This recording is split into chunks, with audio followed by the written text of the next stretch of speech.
Welcome to Founders Future, a podcast powered by Closers.io, where we dive into the journeys of innovative entrepreneurs and explore the road ahead for them and their companies. I'm your host, Jay Encarnacion, and in each episode, we uncover the stories behind impactful ventures, the challenges faced along the way, and the strategies driving their future growth. Today, we are thrilled to have Stephanie Baker, the co-founder and president of corporate growth and development of the Kipling Group. Stephanie brings a fascinating mix of expertise in strategic growth and marketing with over a decade of experience in client-centered solutions across industries like forensics and investigations, and a passion for helping clients elevate their businesses through bespoke consulting. Based in Houston, Texas, the Kipling Group, founded in 2024, is revolutionizing how executives and businesses access personalized marketing strategies, fine wine consulting, luxurious travel experiences, and specialty services.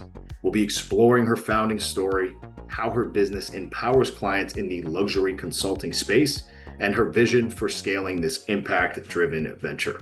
So with that being said, let's dive right into it. Stephanie, welcome to Founders Future. Howdy, thanks for having me. Glad to be here today. An absolute pleasure and an honor, Stephanie. I know we have a great conversation in the past, so truly looking forward to the episode for our listeners here. So if we could start at the beginning, Stephanie, for our listeners here, what specific problem in the consulting landscape really inspired you to start the Kipling Group? Absolutely. My experience is really an inch deep and a mile wide. And anytime I was looking into roles, I would be pigeonholed into doing one thing for a 9 to 5. And Yes. even at small companies where you get to wear a lot of hats, you have your role, you have your title, you have your job. And for me, I wanted a way to be able to have that expansive knowledge and to be able to help others problem solve. So for me, the only answer to doing that and also getting paid was to become a consultant so that I could work across multiple industries, wear multiple hats, and provide different types of solutions on a regular basis. The only way to do that was start a company. Yes, I love it. I love it. And here we are, clear as day. Following the path and following your dream and the vision can really lead to some incredible things. And I think that's the best part of having the podcast, having founders on like yourself, is if you have a desire to be successful, chase it. And it's a beautiful thing what comes about. So with that, I would love to get into the nuts and bolts with you here, Stephanie, Sure. really how you're generating revenue with the Kipling Group today, following that dream, being successful. Walk us through the core offers. I know that you have tailored marketing strategies, the luxury excursions, the fine wine consulting. Walk us through all of your core offerings and who is the ideal client that you work with on these offerings? Absolutely. The ideal client for me is anyone who's a referral. I am a relationship driven person. Every job that I've had that led me up to this point is a relationship driven industry. And as much as we love AI, it's never going to take away the human to human connection. So my client, my best client, my next client, hopefully is a referral and a relationship that I can build and develop. That's a quick answer to that question. But in terms of how did I get here, I couldn't be here without my business partner. I think things through audibly. I write draft copy and say it out loud. I talk to someone else, and I wouldn't be here without my business partner and also the someone to get some of the paperwork done that is often missing on my desk, right? So I need a thought partner and a consultant for my own side of the work so that I can show up and help others, whether it's draft their website copy or draft their messaging, listen to them think through their problems so that we can come up with a solution together. Because oftentimes I find that my client thinks they have a certain problem, and through having conversations, we're going to develop, no, you actually are really well set up and positioned there. This is actually where we could focus our efforts and find a little bit more impact for you. Absolutely incredible. So really, what would you say right now, Stephanie, is the main offering that you see a lot of your clients attracted to, where you're really pushing a lot of? Is that going to be around the marketing, the tailored strategies that you're implementing, or more around the excursions? What can you say is the main offer for you right now? It's really client dependent. And Yeah. I know that sounds like a cop out, but it's not, because our solutions are so tailored to a specific need. One person might have a very clear message. Mhm. They're just not reaching their audience. So they don't have the vessel to get that message out there. Right. Others have a wonderful product and they have key core clients, but they don't know how to grow that. So for them, it's strategic growth. Other folks really just want to have a client appreciation event. And then it's becoming, we don't do events and we don't have that strategy and we don't know how to do that. That's not part of our offerings. Is that something you can help us with? So we're going to do that with them and focus our efforts there. We also work with a lot of individuals and solopreneurs and entrepreneurs to help backfill some of the opportunities within their organizations that they haven't quite reached that full-time need. So a lot of the work that we're doing, we used to call it contract work. I think the buzzword's fractional. So we do a lot of fractional work as well and helping to identify at what point do you need that to be full-time and at what point is fractional okay? Amazing. So on that point, I would love to get a bit of insight from you here, Stephanie, on how you're approaching the idea of scale. Being that this is so personalized and tailored to each and every one of your clients, how are you productizing your offer to really scale the Kipling Group to the next level? Is that something you're thinking about, or do you want to really keep this as boutique as possible, more of a passion project? What's your mindset there? Sure. It's certainly a passion project, but each time that I enter a new relationship with a client, it doesn't take away from the passion that I have with my other book of business. So Right. for me, it's always going to be a relationship driven and it's always going to be one-on-one work, whether it's myself, my business partner, or a member of our team. But our scalability is as long as we can stay engaged. And Mm, each client needs a different level of engagement, right? Each type of kid needs a different type of engagement and a different right. level of your attention. So for us, the scalability is how much time and attention does a particular client need before we take on more time and attention for our next client? Because we want to make sure that we're delivering the same high standards and results for that next group and next relationship. So for us, it's a very strategic tipping point of when one is rolling off, we have a little bit more time to bring on another one. So for us, it's really about timing when it comes to our scalability. Is it does the time allow for our particular resources because we are so focused on that relationship and making sure that there's a lot of nurturing to continue. Absolutely. So with that there, expand a bit upon that side on the acquisition. It sounds like obviously you're depending heavily on the referral side. That is the main piece of business to bring in clients for you. So what happens when, that isn't as active on a certain month where we all know the predictability on referrals is not there? Do you have other methods that you're using, whether it's ads that you're running or social media or events? What does that side look like, and what challenges are you facing for predictability? Sure. It's a great question. I focus a lot about this on my particular clients. So I Yeah. can tell you their service offerings almost better than I can tell you the Kipling Group service offerings because it's my Yeah. job to wear that hat that day. So I Yeah. can tell you what my insurance client's doing. I can tell you what my finance client's doing. I can tell you what my international wine clients are doing a little bit more differently than the Kipling Group and the focus there. When it comes to our scalability outside of our referrals, if I were to offer a you do 5 months of consulting with me, you get the 6 month free. That doesn't Hmm. really work because we're so customized to what is your need. So if you were to say, Jay, I have this podcast and I have the next 9 months, but 10, 11, and 12, those months I don't have booked yet. Right. It would be through the listening ship and the viewership of this podcast that helps fill those spots that would make people attracted to getting that. So for me, if I'm making sure my clients are getting those results and I'm attending those meetings with them and I'm attending those high profile client appreciation events, I'm automatically scooping in business cards. I'm automatically adding to my newsletter. And instead of it seeming like it's very organic and it's relationship based. It doesn't mean I'm not making outreach. It doesn't mean I don't have a newsletter. It doesn't mean I'm not staying in contact with people that might be warm or tepid leads. It just means that I've met them in person at least one time or I've been referred to them via an email or a phone call. So for me, it's still relationship driven, even if it's not a direct, this is your next client, Stephanie, served on a platter. Because let's be honest, that's never going to happen. And that's the thing. So that mindset, I love hearing that mindset and the approach that you're taking. And with that, being that you are seeing that success in person and you want to have that personalized relationship with your clients before working with them, are you still utilizing the ability to run ads for the business to bring those leads coming in at a higher rate and have the best of both worlds, or is it something that you're not even exploring right now?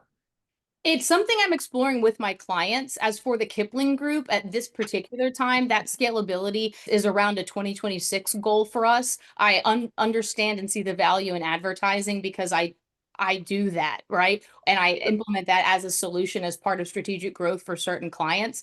As far as the Kipling Group now, we definitively see that in our future. And that's maybe a Q3 2026 type of operation, but it's something we're looking into. And I do get kind of a free glimpse into the research and development and insight into what is scalable. Most of the companies with whom we work are larger than the Kipling Group, so our Yeah, scalability differs from an organization that was solopreneur partnership. Three of us working is quite different than the 30, 60, 90, 3,000 company groups that we're working with today. absolutely. So on that same front, as far as the sales process does go, Stephanie, do you have a sales team, a marketing team? Are you doing the founder-led sales kind of thing? I know with how personal you like things to be. What does that side actually look like right now? Yeah, it is heavily focused on Stephanie as the sales and marketing team. It Yeah. happens to be the largest portion of my personal background, professional background. So if it's a sales and marketing, then I'm definitely going to have my hand in it. But we do have a team helping us on the back end, and we do utilize different tools to help with the planning and time management piece. But when it comes to content, it's going to be pretty much Stephanie driven. My partner, Jane Page, handles the finance back office and the travel and leisure portion of the business. And if I wanted something written in French, she'd be perfect. But if we want it written in English for a broader audience, it's probably going to be coming from Stephanie. Gotcha. I love that. So, I mean, how does that affect the day to day, being that you are running sales? You're the main closer here for the Kipling Group. How do you juggle that? I would love to hear that, especially for our listeners who are in kind of the similar boat. What does that look like for you? And is that something that you're going to try and bring in maybe some setters, some closers?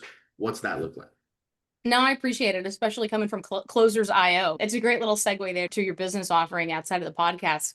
For me, I wrote an article recently that was about always available, but not always on. I think with technology, we have an availability of constantly being Yes. able to get a hold of, and which is wonderful for our clients. But at what point do we have an off button and Mhm. not reaching burnout? There's so much burnout in our society that I'm very well aware of that for my own time management. So although I am a primary closer in the company, that doesn't mean I'm always on. So for me, I have really strict scheduling with myself. I have very strict scheduling with my clients, and I maintain those appointments and I maintain that just through the integrity.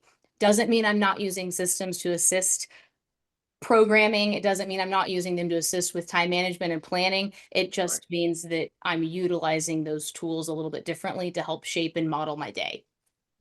I love that. Tell me, what can you point to right now, Stephanie, as some of the bottlenecks that you are thinking about, whether it is more predictability on the lead gen and the sales side? What are you looking at that you're looking to break through going into 2026 here?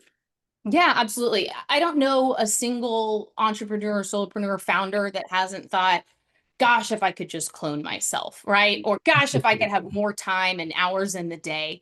So back to scheduling, I am looking at an additional human capital for the Kipling Group in 2026. I think that we're at that tipping point of a need that I often identify with my clients is at what point is it a fractional employee? At what point is it a full-time employee? And we're definitely at that particular area where the time constraint is becoming a bottleneck for the Kipling Group. So I do think adding some human capital is definitely going to be in the 2026 cards, making sure because I am the type of person that my knowledge is vast and breadth, but an inch deep, it's Yeah. finding the expertise that we have. My business partner has two or three niche expertise that are very complementary, and we always want to be adding complementary skill sets. So for us right now, it's we know we're hiring a person. What particular need is going to be their primary focus to make sure it's a very good balance to what we have going on at the Kipling Group now.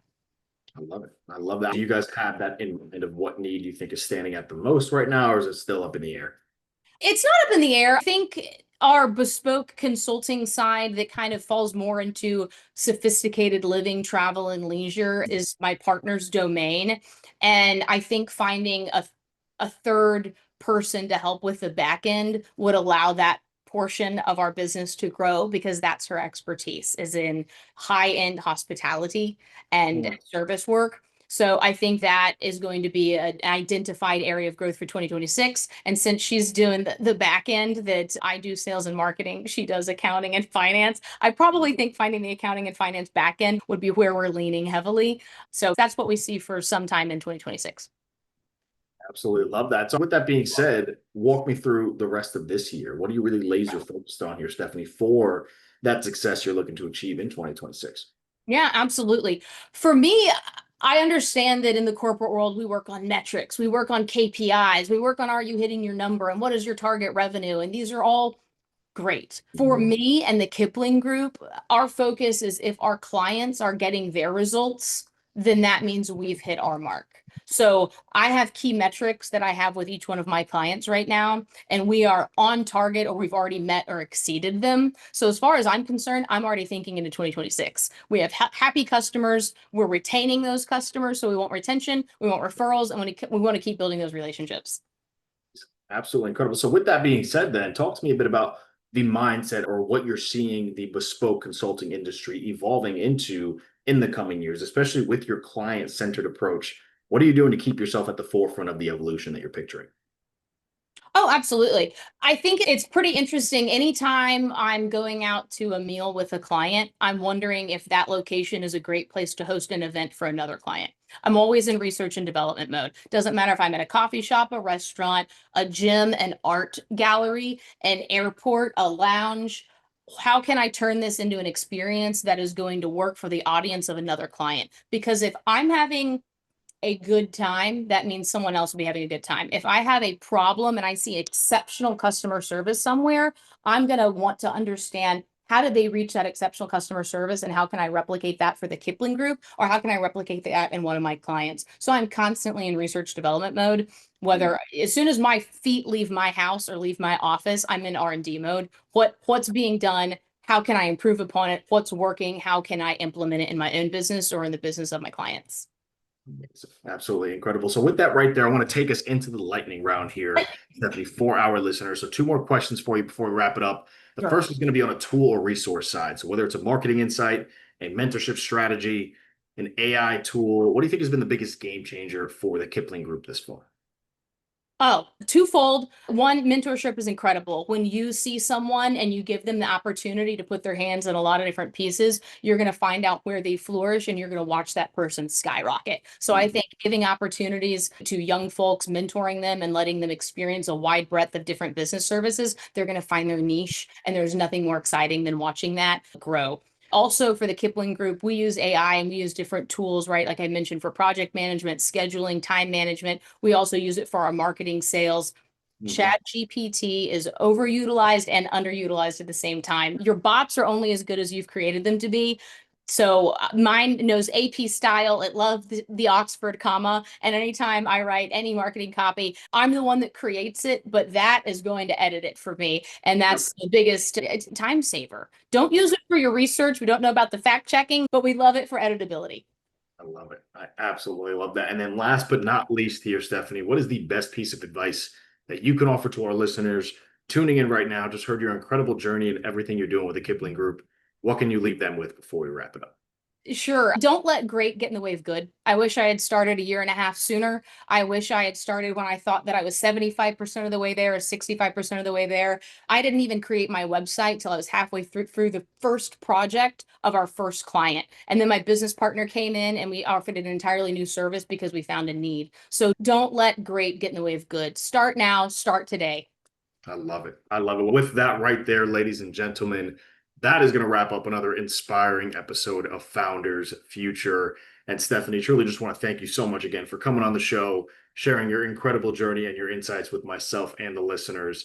And just the energy, the passion, the drive is incredible. So thank you again. It was an honor and a pleasure. And to our listeners, if you enjoyed this episode, which I know so many of you have, don't forget to subscribe to Founders Future wherever you listen to your favorite podcasts, and also check out the Kipling Group at thekiplinggroup.com. You can also follow Stephanie on LinkedIn at linkedin.com/in/Stephanie M. Baker. And for more resources and insights, you can visit us here at closers.io, where we are dedicated to helping businesses accelerate their growth. Until then, keep climbing, and we will see you on the next one.